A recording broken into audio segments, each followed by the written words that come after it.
Welcome to Wealth Coffee Chats, folks, for your daily live updates. Get the most out of today's episode by participating in the chat. Make sure you ask some questions, be part of the conversation, have a bit of fun, grab a coffee or a tea, take some notes, and get ready to start your day, folks. Quick few housekeeping rules, though. No spamming, no advertising or self-promotion in the chat. That's not on. Be kind and respectful to everyone when participating. And most of all, have a good time.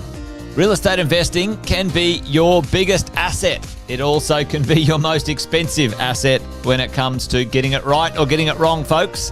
It can be time-consuming, stressful, and that's why here at Positive, we have what's called a 6-star team, a full-service team that provides integrated wealth and property investing solutions and services simply designed to help you progress towards your goal of passive income through your property portfolio, folks. Make sure you check out our other podcasts on the Positive Mentor Network. Not only is there Wealth Coffee Chats, there's the Urban Property Investor. Drops every Wednesday with straight talking investing strategies and lessons with Sam Saggers. Property Investor Tales. This is where our clients, you guys, share real life stories from property investing, hosted by some of our advisors and strategists. And that's done every fortnight, dropping every Monday. Wealth, Wine and Wisdom, folks, that debriefs the week that was in the world of finance and property, hosted by yours truly, Jason Witten and Andy Fenton on Fridays. Welcome to another Wealth Coffee Chats. Marvellous Monday. Hope you're well, folks, wherever you are. If you think it's Get Rich Quick, you're in the wrong place. This is the wrong podcast. This is the wrong live for you. Welcome to another Wealth Coffee Chat. Hope you're all awesome and well. Hello, good morning, everyone. I think we're up and at it. Hey, good morning. Got Jeff already in the house. Hey, Jeff. Good to see a few of the early birds here. Welcome to Wealth Coffee Chats, folks. Hey, today we're going to talk about a couple of things, death and taxes, but we're not going to talk about death. Well, we're going to talk about taxes and the idea, they say there's two things that are certain in life. Death and taxes, well, you know, death certainly is at this moment in time inevitable for everyone. However, taxes may not be. And, well, we can minimize or slow them down or delay them. Anyway, that's what we might talk about today in a little while. But before we do, we might say a quick hello to a few of the early birds. Jeff. Good to see you, mate. Always awesome to have you here. As always, Alex, all the way from Cairns. Good to see you, mate. Morning to you. If you are joining us today from somewhere in the great internet world, then hello, good morning. Hey, awesome, Luke. Take some photos for us, Luke. That property looks amazing. That's such a nice property you got there, man. It'd be great to see some photos and maybe even a little video or something, Luke. If you're up for a bit of the photographs, that'd be awesome, mate. Post them in mentoring for us. Rev it up. That'd be great. Awesome. Well, good to see you here. Quick intros as we kick off. Jason Witten's my name. If you didn't already know, most of you do though. But welcome to the show, Wealth Coffee Chat, something that we do at around about 10 past 8 each day. I've been doing the Wealth Coffee Chats for a little while now with those who are keen to pop along and hang out and talk about the world of property investing and navigating the longer term plan as an investor. We know it takes a little bit of time and effort, folks, to go the distance. This thing, property investing, sounds fairly simple. And to be honest, it is. However, there's lots of moving pieces that need to come together at the right time for you and I to get our results. And it takes a bit of time, that's for sure. So we chat about it each day. Each day we talk about that, sort out some fear from fact, make sure we don't get delayed or distracted or, scared by the media and their fear and ignorance that they like to portray, those sorts of things. So anyway, that's what we try and keep on track here. So welcome along. If that's you, give us a shout out in the chat. Love to hear from you. and where you're from, what you're up to, and let us know what investing is happening for you. But anyway, this morning we thought we might talk a little bit about the things that all of us are exposed to, all of us have to deal with over time as property investors. Morning, Brad. Good to see you. Now, just a quick one. There are some... morning, Friedrich. Good to see you. There are a few things right now with the good old Facebook that it's showing up in other places, which is not in the Facebook groups, folks. So just a little heads up. Those who are on right now are probably realizing that. Those who are listening or seeing or maybe finding out in the other Facebook groups, the live is not, Facebook won't let it go live automatically anymore in the Facebook groups, very sadly. So if you are there and you're listening in, it's best to go to the YouTube channel, Positive Real Estate TV or Positive Mentor TV, or the Facebook page, which is Positive Real Estate Facebook page. Anyway, or Jason Witten Facebook page. Anyway, it's confusing. It's complicated. Hopefully you can work it out and we can all get our notifications going again. But anyway, there we go. Hopefully that makes sense. Nintendo, morning. Good to see you. Anyway, let's get on with today's conversation about death and taxes, making sure we can manage this as we go along. And morning, Bunty. Now, get involved in the chat. For you and I as investors, and it's probably for most people, what type of taxes, what type of levies, rates, taxes do we get exposed to as property investors when we're investing, when we're trying to create wealth for our future? What are the taxes? And there's four big main ones that we have, exposure to. And it's not directly because you're an investor in property, but some are property related, some are not. But tell me in the chat, what are the big ones, folks? What are the big four that we can minimize and manage, and sometimes even, have low to no taxes in certain strategies that we get exposure to, or we can navigate as property investors? Yep, there we go. Let's have a look at this. All right. So we got stamp duty, which is a state-based tax, right? A state-based tax. Capital gains tax, CGT. CGT. And we've got land tax. Yeah, the buggers. Another state-based tax. Land tax. Okay. And up here, I'm going to put in income tax. All right, income tax as we go. So they're the four main taxes that, as property investors or an investor, these top two, an investor of any type, these other two are more property related, that we have some exposure to as we go through our, navigation of building our portfolio and doing something when it comes to creating wealth, creating income, creating a capital a gain, whatever it might be. Now, how do we minimize those? How do we manage those? How do we maximize money in our pocket and minimize money giving it away to the government? And in a very legal, straightforward, proper manner, that's the thing we have to navigate as a crew, as a team. Now, I'm going to talk just quickly about these couple, which are pretty simple.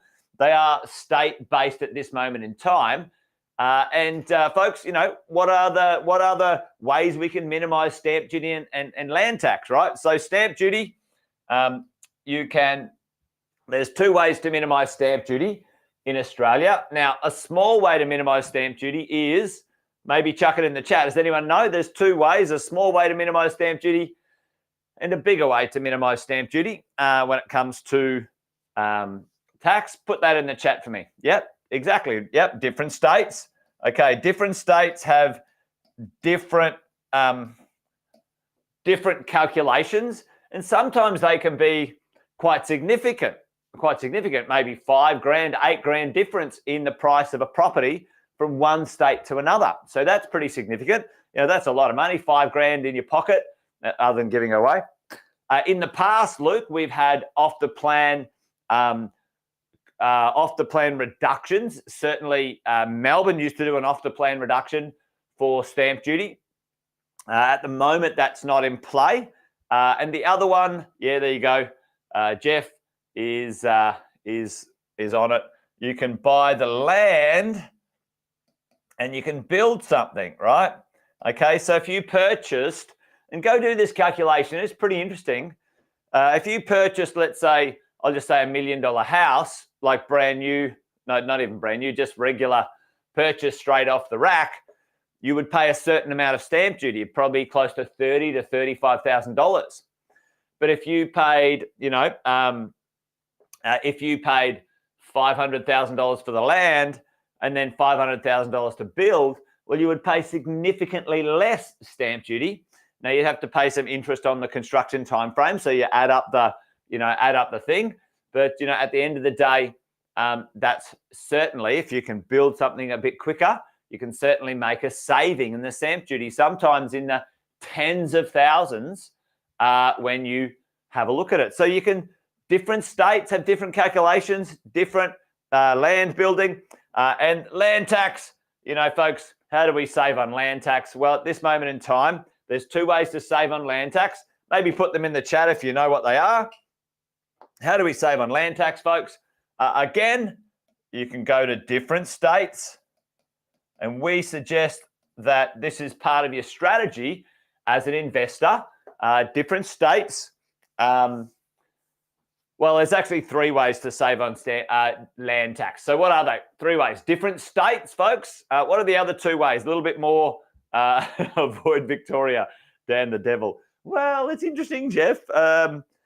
There's always a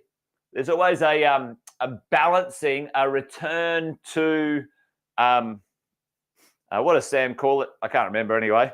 A return to the normal. So let's say bad management, bad political management of Victoria has for the moment restricted and held back property value in Victoria. Okay, it has.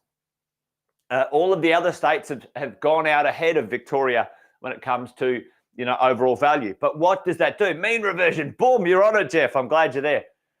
Victoria is about to have a mean reversion, a pretty significant mean reversion, folks, over the next 3 years, right? Victoria will, after Sydney, Brisbane, and Perth have all had their runs, and they're kind of having a good run. Melbourne, second largest city in Australia, still fantastic place to live. Once you get rid of dickhead Dan, it's going to have a mean reversion. Anyway, there you go. Rents are up. Exactly, Brad. So it's interesting. These things. Remember the other day I said, is this forever or is this for now? Right? Remember the conversation we had? It's just a for now thing. I had an idiot politician, and you got rid of him. Now you got to catch up. That was for then, and now it's not forever. Anyway, different states, like boom, Nintendo is on it, mate. Different types of properties, right? Type of property, type of prop. And this is where apartments do play a significant part of your future for cash flow, folks. Right? So I like apartments. I like high quality apartments in absolutely cracking locations for two reasons. Number one, I can furnish those apartments and I can get a significant boost very easily in my income, like hugely. One of the ones up in Brisbane I just furnished. I got an extra $600 a week by furnishing my property. Like, folks, a $30,000 furniture package, $600 a week. It's fantastic, unbelievable, right? Okay. It's very difficult to do that with a house in the suburbs. Okay, difficult, not impossible, but it's certainly not as attractive. And the land content, this is where this argument, apartments don't go up in value. Bullshit. Like it's rubbish. Apartments are easier to oversupply. Apartments are easier to build a bunch of rubbish, okay? And people who don't know what they're doing sometimes end up with rubbish properties, no matter whether it's a house or an apartment. However, land content of an apartment is smaller, and that reduces your land tax anyway. So you've got a high value property with a low land content. What does that give you? Low land tax. Anyway, there you go. Good for your cash flow. And last one, but not least, it's the how you buy it, right? So different ownership. Ownership, right? So if you own it in your personal name, you own it in a company trust structure, you own it in a super, they're all three. You own one, your partner owns one, okay? Now that's 4 different ways of owning 4 properties in one area, one state, and each of those ownership models has a land tax threshold that you might not be crossing, okay? Depends on the calculation. So those ones are pretty straightforward. These ones are a bit more significant in a way that we need to be able to navigate these things as we go. As we go, this is the interesting thing. As you purchase your properties and you build your portfolio over time, your wealth will increase, right? So your wealth increases. That's your capital wealth over time. So too does your rents. Your rents come in here and hopefully, your rents go up nicely as well. And this is your debts. Your debts sort of go down, right? So over time, let's say this is a 30-year period. So this is 0 to, 30 years or whatever it might be. In here, this section, is where we have, massive cash flow, massive equity. And this is where,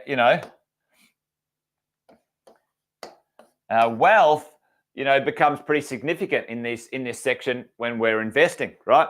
So, however, what happens when we get, massive positive cash flow? What happens when your portfolio's, extra cash flow? What happens when your debts are, 1 million and, your value is, 6 million, right? Okay. If you wanted to unlock some of that stuff, you can certainly use equity and bits and pieces. But if you sold a property or if you had this cash flow coming in, how can you minimize that tax into the future? Because there's a few ways of doing these sorts of things, right? Where can we have this income into the future tax-free? Tell me in the chat. Does anyone know where you can have, with a couple, up to 220? Check with the right people on the exact numbers. This is not exact, but at the moment it's up to $220,000 income tax-free across 2 people. Anyone know where you can do that? Who knows how? Who knows that? Put that in the chat. And it's often, understanding these things. All right. So where can we have a tax-free future or a tax minimized future, or even now? It doesn't have to be. Yeah, exactly. All right. So SMSF. So each of these ownership structures, folks, has an exposure, a tax exposure to different things. Now tell me just quickly. We need to understand these things. An individual, so an individual person, one person, individual, could be a couple. What can you own that would be capital gains tax free? Yeah, exactly. Where can you get income tax free? Right. So every individual has the tax-free component, folks. I think it's up to 18,000 or 19,000, I think, off the top of my head, having a mental blank at the moment. Does anyone know the 0 to 0 to, call it 20,000, 20K or close enough, tax-free. So everyone can earn $20,000 tax-free, right? Then the next portion for income, you can earn up to, at the moment, it's kind of $1.9 million worth of assets in your super, and the income that comes from those assets. All right, income that comes from those assets up to, that's tax-free as well, up to about a sort of an 85,000, I think it is. And again, this is all, averages. It's not exact. It's not exact for you, et cetera, et cetera. So you've got like a pretty significant part where you can go tax-free and tax-free income. Now, where's capital gains tax-free? What can you own as an individual and have it capital gains tax-free, folks? Right? Tell me in the chat, and I'll finish with this one, and I might do some other things during this week because we could flesh this out a little bit. Actually, next week on Monday. What could we do? What can we own as an individual, capital gains tax-free? Does anyone know?